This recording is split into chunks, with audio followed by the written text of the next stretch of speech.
on the government to fully capitalize on China's Global Governance Initiative, a framework promoting fairness, equity, and inclusive development within the global system. Professor Sharif Ibrahim, director of the Center for Contemporary China-Africa Research, criticized existing global institutions for favoring a handful of dominant powers at the expense of billions others.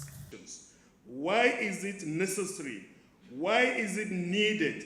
Why is it imperative to reform the international global governance institutions, the World Trade Organization, the United Nations Organization, the G20, and the IMF, and more other institutions? Why do we need reform in these particular institutions?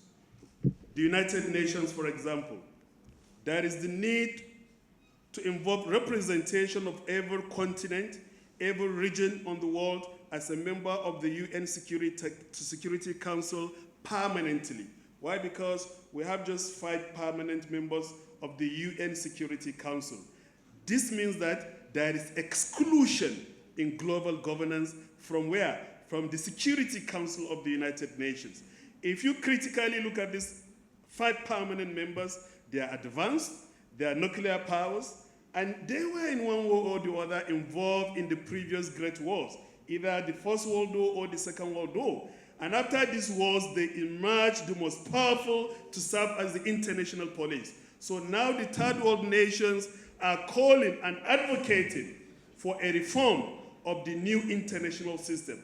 And that new international system is to have an inclusive international governance of the United Nations Organization, especially as it relates to the UN Security Council.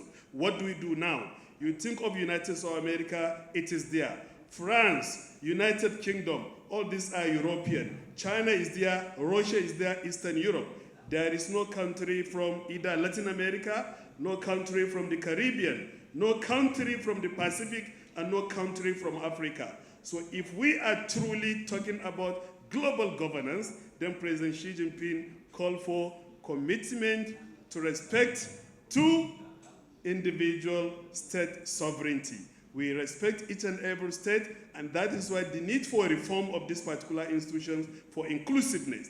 Dr. Muhammad Sani from the Department of Mass Communication Based University said the GGI directly aligns with Nigeria's goals for fairness, justice, and inclusive development.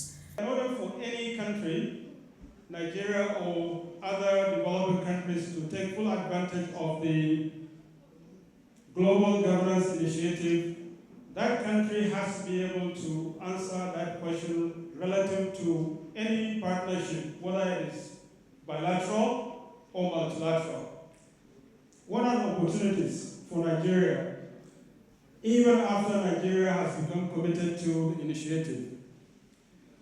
Now, we all heard some of the very powerful comments made by our previous presenters, one of which is that the world is in flux.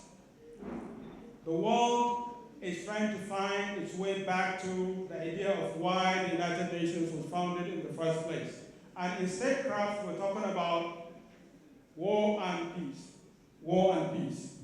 So the final question is, if we look at the 2 hegemonic world leaders today, China versus the United States, which one is more amenable to the idea of peace?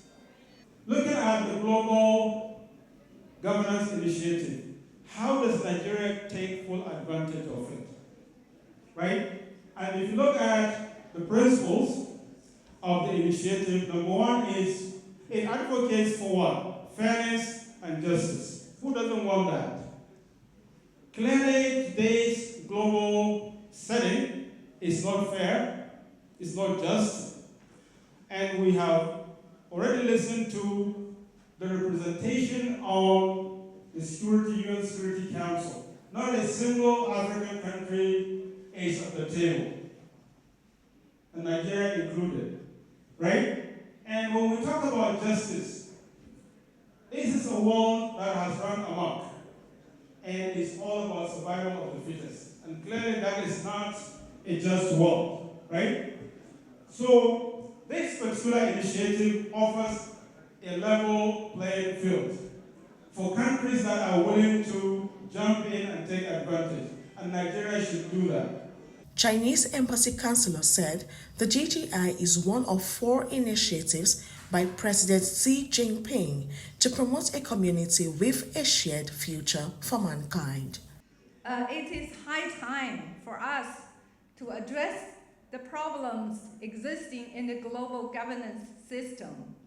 In response to the pressing global challenges and a call for building a fairer and more equitable, inclusive international system, GGI has been proposed.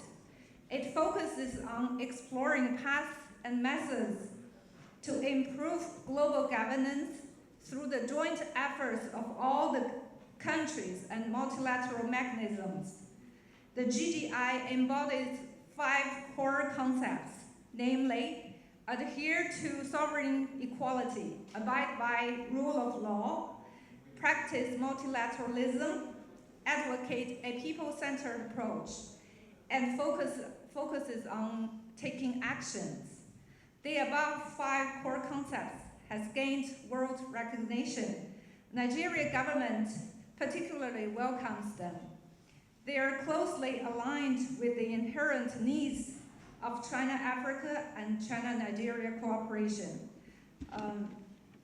GGI, I believe, is expected to serve as a new platform and a new opportunity for reforming the global governance system and transforming the global order, which is beneficial to all the nations, including the global South.